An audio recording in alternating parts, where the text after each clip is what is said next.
My husband passed away when our kids were 1 and 4. It was a really tough time, and my in-laws were amazing.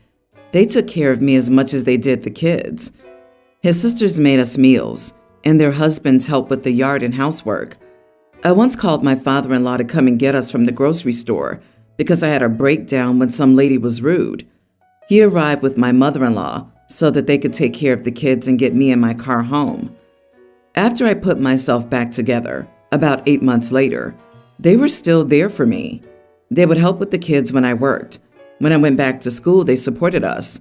After I graduated, the best job I could get was a fair distance away, but it was in a city where I have family. We talked and prayed about it, and they said they understood why I needed to plan for our future. The problem is that they always want to see the kids, which is great. They're wonderful people, and my kids and I love them. However, I'm starting my career late in life.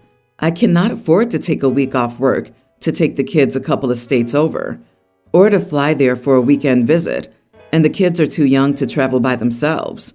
The kids and I spent Thanksgiving with my mom and dad and Christmas with my in-laws. It's only been a month, and now they want the kids and me to come back for my mother-in-law's birthday, to the lake this summer, and to do many other things. I will not be able to save any money if this keeps on. I finally spoke with them, and it was clear that I wanted them to be a huge part of my children's lives, but that if they wanted to see them that much, they needed to contribute money. For example, I said that they could have the kids for 2 weeks this summer, but would either have to pick them up or drop them off. I would do the other, and that they could come to my city to visit instead of always expecting me to drive there. I sold my old house and purchased a home with an in-law suite so they could stay with us. They've never used it. I know that they're close-knit and all live in the same city, but it's too big a commitment for me to be responsible for them seeing the kids. They were upset that I was being this way, and one of my sisters-in-law called me to tell me that her family was disappointed that I was being this way after all that they did for us. I feel bad, but I'm just unable to do everything they want without them helping financially. Am I the idiot for demanding my in-laws to pay if they want to see my kids? Not the idiot. Your in-laws sound like they've been incredibly supportive, and it's clear you appreciate everything they've done.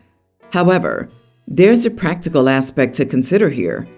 You're not just starting a new career, you're also a single parent balancing work, kids, and life. It's not unreasonable to ask for logistical and financial support if they want frequent visits. The entire problem is that OP isn't properly communicating the situation to them. Her phrasing is terrible. She needs to lay it out for them very clearly and say, the last thing I want to do is prevent you from spending time with the kids. I want you to see them frequently and have the best possible relationship with them.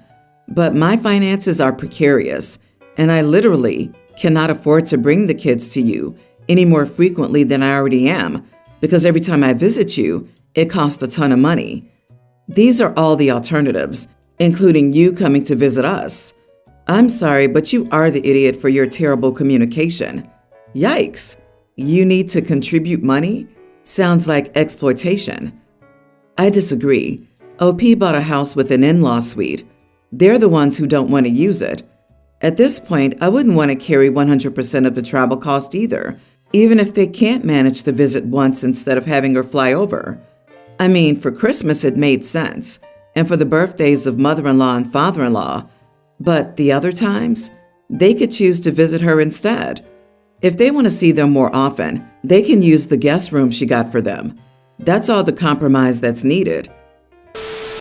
So my daughter, Lily, a teen, approached her mom about getting some new clothes because her old ones were, according to her, seriously outdated. Without even giving me a heads up, my wife decided to let Lily take the reins and pick out the clothes herself from some websites online. Fast forward to me unexpectedly coming across Lily in a crop top and short shorts. Asked her if she was planning to go out like that, to which she casually responded with a confident, yes. I told her she needed to change into something more appropriate and asked who bought these clothes for her. It turned out it was my wife. I confronted my wife about it, told her I wasn't comfortable with our daughter's clothes, and suggested we return them. We ended up having a bit of an argument, with my wife saying that our daughter's old enough to make her own clothing choices, that there was nothing wrong with the clothes our daughter was wearing, and that I was being too overprotective. After a long discussion, my wife reluctantly agreed to return the clothes, but on the condition that I tell Lily it was entirely my decision. Now, my daughter knows, and she's not thrilled about it, but she argued that the clothes are trendy, a common style among her friends, and that I'm the only person who thinks wearing a crop top is inappropriate. But I'm standing my ground, saying that regardless of trends, I won't allow that type of clothing to be worn, not in public at least. My daughter's giving me the cold shoulder and avoiding interaction with me now. I do feel a little guilty and think I might have been a bit too firm and reactionary, but at the same time, I just didn't want to sacrifice my principles. Does that make me an idiot? You are the idiot. The entire story is just one giant cringe. Why does your wife need to consult you before shopping for your daughter? What is your problem with the crop top? Wait, let me guess. You believe that men have no control over their actions, and if a woman shows skin and gets hurt, it's her fault? Has the idea that we should be teaching our sons to be respectful of women instead of teaching our daughters to hide their bodies ever occurred to you? Heck, why not get her a burqa while you're at it? Dude, you need one serious reality check, and you owe your wife and your daughter an unreserved apology. Controlling parents like you often end up having little or no contact with their kids. It would be one thing to have a conversation about appropriate times and places for clothing, e.g., if you go to a conservative church or a nice restaurant, that might not be the right time and place for that kind of clothing, and she might not be allowed in. But wholesale taking away her clothes is controlling and not appropriate. It's her body. She gets to decide what she wears within legal limits. LMAO, yes. OP, you should keep up your current attitude and behavior if your goal is for your daughter to seldom or never call or visit and spend as little time with you as possible as soon as she can get away, which is only a few years away. Good job, Dad. And I bet OP's sons are not held to nearly the same standard as his daughter regarding what they're allowed to wear either. My female 21, mother 42, had a baby last year. She took a year off work, not paid, and now she'll have to go back to work. My mother had to take time off because her pregnancy was more complicated due to her age. Even though she and her husband weren't in an ideal financial situation, they've been paying bills with their savings, so my mother must go back to work. I have a daughter of my own. She's a preschooler. I don't work, I stay home and look after her while my boyfriend works. I'm also taking online courses to try to get some education and get a job. I'm also pregnant with our second baby, first trimester.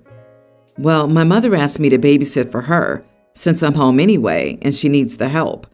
I told her no, because when I'm not looking after my daughter, I'm studying or doing home chores, and having another baby at home will make everything twice as difficult. It'll probably add to the stress I'm already feeling, and I don't want that to harm my baby. I know she's in a difficult place, and I understand why she'd ask me, but she's pressuring me to agree. Is this a reasonable boundary? I know her position, but I feel like she doesn't understand mine. She told me that I owe it to her because she babysat for me when I had my baby so I could finish school, and I know she did, but I feel like I can't babysit for her now. Looking after an 8-month-old while doing everything else I have to do will be too hard. Am I the idiot? Not the idiot. Adults choosing to have kids should have their crap together enough to be able to provide for and take care of their kids. This is your mother and her husband's problem to figure out. There is nothing wrong with them asking you, but if you don't feel you can do it for whatever reason, they must respect that. It's not your job to bail them out. Yeah, your mom is 42 years old. Why did she have a baby without making plans for childcare? And she's going to stand there and guilt trip you about babysitting your kid so you could finish high school? And because of that, she expects you to babysit now? Manipulation is at its absolute finest here. A gift with strings attached is a gift that's not a gift at all. This is your mother and her husband's problem to fight, not yours. You are not your sister's keeper and have your own life to live. Exactly. Your mother helped you babysit because you were 17 when you had your baby and under her care. She was still responsible for your education, even though you had a child. You have one child and another on the way, as well as schooling to complete. And she wants to add a baby to your workload? I'm assuming she wouldn't be paying you either. Nope, she's a grown-up. My two girls do not get along. It has to deal with some jealousy issues my oldest daughter has towards her younger sister. This has been an issue since they've been in the same middle school. My oldest is in 8th grade, and my youngest is in 6th grade. The issue started when my youngest started doing better in school. She would come home with straight A's. My oldest is good academically too, but she's usually a B student, and getting an A is a big deal for her. That came to a head when my oldest told my youngest she didn't deserve her grade. We put her in counseling after that. Overall, the relationship has not been getting better. The main issue at the moment is my oldest calling her sister shallow for the things that she likes and keeps commenting that she's a popular mean girl. We looked into this, and she hasn't done anything wrong. My youngest's birthday is coming up, and she wants to go to the indoor water park with a few of her friends. We do parties for both girls, so that was fine. She asked if she could have this without her sister, since her attitude would ruin her day. I talked it over with my spouse, and we agreed that I would go and watch the kids, and he would stay home with the oldest. Everyone is happy, but my oldest thinks that we're major jerks for not allowing her to go, even after we explained why multiple times. So am I the idiot for agreeing with my daughter that she doesn't have to invite her sister to her birthday party since she's jealous? You are the idiot. I doubt this is over some grades. Normally, kids don't act like this to their siblings unless the parents are favoring one child. As the scapegoat of my family, this screams favoritism for the younger child. Your older child can't tell you how they feel because you'll dismiss their feelings. Your oldest can't trust you. You did that. Agreed. This isn't about grades. It's about your eldest not being heard by the most important people, her parents. Get to the bottom of their conflict. Inaction only favors the abuser, not the victim. Go to a counseling session with your eldest, where she will feel safe to be completely honest with you while a mediator oversees. And get the report cards off the fridge. You're only encouraging competition. Are you serious? Lots of siblings act like this over perceived slights. Teen girls are notoriously mean to sisters. Sibling relationships are complicated, and it is very, very common for siblings not to get along or suffer from jealousy. OP's not the idiot. Mean sister's reaping the consequences of her actions. Your youngest is entitled to her birthday parties, even if there was no bad blood. Your youngest deserves to have a fantastic birthday without the mood being ruined. It's tough for your older daughter, but sometimes separate plans are the way to go. The older sister must learn that she can't act this way and then expect favors from the wronged party. This is my female 35, brother's wife, 29. My brother, 31, and her have been together since high school. They've been married for 9 years. They have 4 kids, 1 girl, kindergartner, twin boys, preschoolers, and another boy, toddler. She's currently pregnant with their 5th child. She got a degree from college, but she completely ditched her career when she got pregnant with their first baby. My brother took over the family business, so I guess they're doing well enough financially. Ever since she had her first child, she got into this annoying mother mindset in which she literally can't talk about anything else than her kids and how much she loves motherhood. She's always advising anyone who's listening, always asking dumb questions that she already knows by now, just to keep the focus on her and her kids. I have 2 kids, so I was always understanding and tried to help her, especially with her first child, since I was already a mom then. But ever since the twins, she's become more annoying every time we meet. She can go on and on for hours about her kids, marriage, and house, basically just bragging about how perfect her life is. She seems to believe that she's in some sort of fairy tale or something. She comes across as childish sometimes. Well, I got tired of it. She was in the middle of bragging about how easy it was for her to get pregnant again when I asked if she knew how insensitive she was sounding. She said she just feels fortunate for her fertility. I let it go that time, but then she started talking about how much she enjoys motherhood and how she feels that this was her calling. She said that it's so easy and she can't imagine prioritizing a career instead of her children. Well, I snapped at that. I told her that she should stop bragging about her perfect life like that without a care if the other women near her have fertility issues or financial problems that don't allow them to sit home all day looking after the kids. She got defensive and said, I'm just jealous because my marriage is a failure, so I can't be happy for her.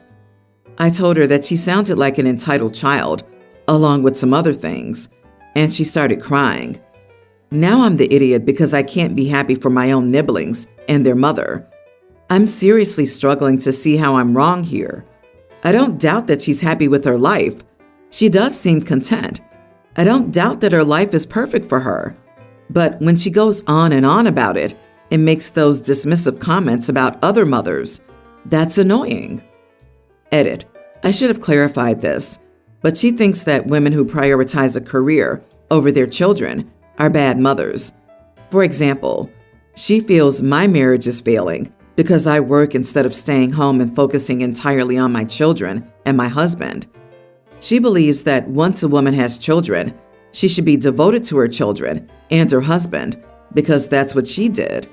So if a woman, for whatever reason, chooses to go back to work after having children, then that automatically makes you a bad mother. Our kids like to play together, and we often have play dates for them. But when her kids come to my house, she has to come as well, since she doesn't trust that I'll take good care of them. This is not only applied to me, but she's refused to send her oldest daughter to other kids' houses because their mothers have jobs. Basically, she thinks that to be a good mother and have a good marriage, you have to do what she did. If you don't do it like her, then it's your fault if your marriage fails and you're a bad mom. Also, I'm in the middle of divorcing my husband. She thinks it's because I don't stay home and I wasn't paying enough attention to my husband. But I'm divorcing my husband because he's a man-child who doesn't do chores and even expected me to tie his shoes. My marriage is failing, has failed actually, but not because of the reasons that she claims. Not the idiot. She sounds annoying and a complete bore if all she can talk about are kids, home, etc. You can be a stay-at-home mom and talk about things outside your nuclear family. Your brother has to validate her though, because that's all she's got. And maybe her being so blissful makes him feel good too. Limit time with her to what is necessary. She isn't going to stop. And her boasting about her fertility is insensitive. She might be talking to someone who can't have kids or who's lost a child. I wonder what her entire life is going to be about when her kids leave the house. I bet she already has a plan for that, like babysitting her grandkids. I'm leaning toward everyone being the idiot here. There's not a doubt about the fact that your sister-in-law sucks. She does. I think once you're above 30, everyone knows someone like this woman. I'm 40, so I know several, LOL. That said, you sound jealous, and I think you were probably overzealous in your reply because of it. Maybe not enough to be an idiot, and even if enough to make you an idiot, you're certainly not your sister-in-law's equal. But I would examine your feelings and motivations and figure out why you needed to tear her down so hard.